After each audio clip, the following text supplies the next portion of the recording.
İttakadu ahbarahum ve ruhbanahum arbaban min dunillahi vel Mesih ibn Meryem.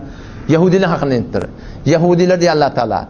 Yahudiler ulamalarını, deravişlerini, keşiş pap kısıslarını Allah'dan gayri Rab tutunurlar diye. Vel Mesih ibn Meryem, Mesih peseri Meryem Rab tutunurlar. Ve ma umiru illa liya'budu ilahen vahida. Emredilmediler ne karşı ilahe vahid, la ilahe illallah ne bak Allah ne ibadet etmeli. Şu la ilahe illallah ona olmalı. Şuna destur verdiler. Ama buna ne ettiler diye. Buna ulema, deraviş, keşiş, pap kısıslarını Rab tutunurlar diye. İlah tutunurlar diye. Hadi benimle hatim geliptir ya Resulullah deyiptir. Biz Rab tutunurlar ki. Biz Rab tutunurlar. Bunun da müşkül mesela şunu okuyan. Ne mi deyip Müslüman ile oraya olmalı diye. De şu an o ban bursetinden gir. Allah'dan gayrı Rabb bağmay, Allah'dan gayrı Rabb tutunup olar mı? Hem yok şey bu ne? Kahroltur diyor. Allah'dan gayrı Rabb bağmay, ne mi diyor deniliyor? Allah'dan gayrı Rabb olacak mı ne mi? Addi benim hatımda şu müşkül girdi ya Resulullah. Biz Allah'dan gayrı Rabb tutunun da. Bu Allah tabi bize şey deyipti o. Ulema, keşiş, pap, kısı İslam'ı değil. Derabi İslam'ı değil. Rabb tutununuz. Ya Resulullah biz Rabb tutunun da. Peygamber açıkladı diye. Meğer şirketin keşiş, pap, kısı İslam'ı halalı haram edenle. Yani doğruyunu egre edenler. Ve haramı halal edenler. Yani egreyini doğru diyenler. Siz bir de o takışlan indi düştüğünü düşün. Düştük ya Resulullah. Ona şu Rab tutunmak da açılıktı. Şu Rab tutunmak da. Siz o da Müslüman da şuna itiye Allah.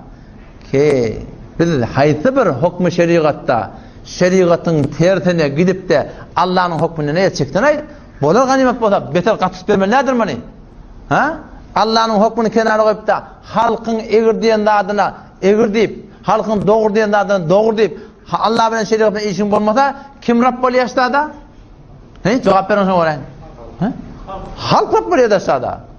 İyle oraya bulmalı vakti dinden el çekip de dini enkar el çekten ait beter kat tutuyan beni.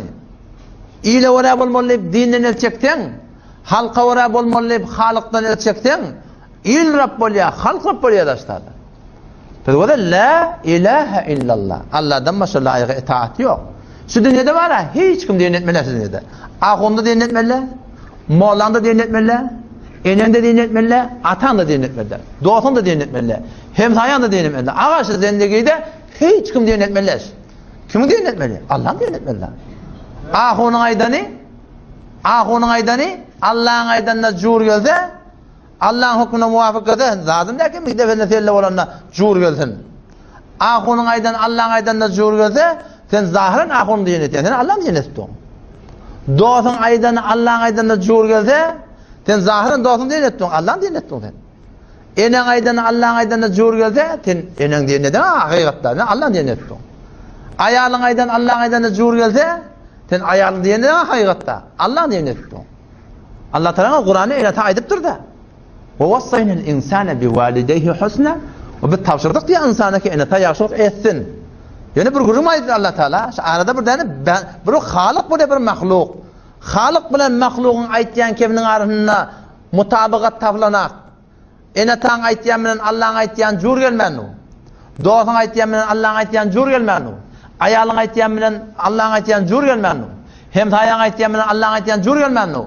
وَاِنْ جَاهَدَاكَ عَلَى أَنْ تُشْرِكَ بِي مَا لَيْسَ لَكَ بِهِ عِلْمٍ Bir vasi eyne tanı methile diye ettim. Allah Teala'nın yanlışa mı ha diye. Şu bir vasi bula Allah'da şu olsa ki beni Allah'a şirk getirmedi. Beni Allah'ın hükmünde uyduracak olsa da. Beni Allah'ın şeriatını zirip arayacak olsa da Allah'ın öyledir. فَلَا تُطِعْهُمَا Diyenet yoksun mu diyenet mi dittir. وَصَاحِبْهُمَا فِي الدُّنْيَا مَعْرُوفَ Muhabbetin et. Nermin bozun goftarda. Ama beni Allah'ın aydanını kenara koyup tam diyen etmedi Allah Teala. Peki kime ibadet etmeli? Fakat Allah'a layık ibadet değil mi? Aynı şey var Müslümanların üstünde fakat Allah'a layık itaat. Allah'dan başka dünyada hiç kim diyen etmeliler.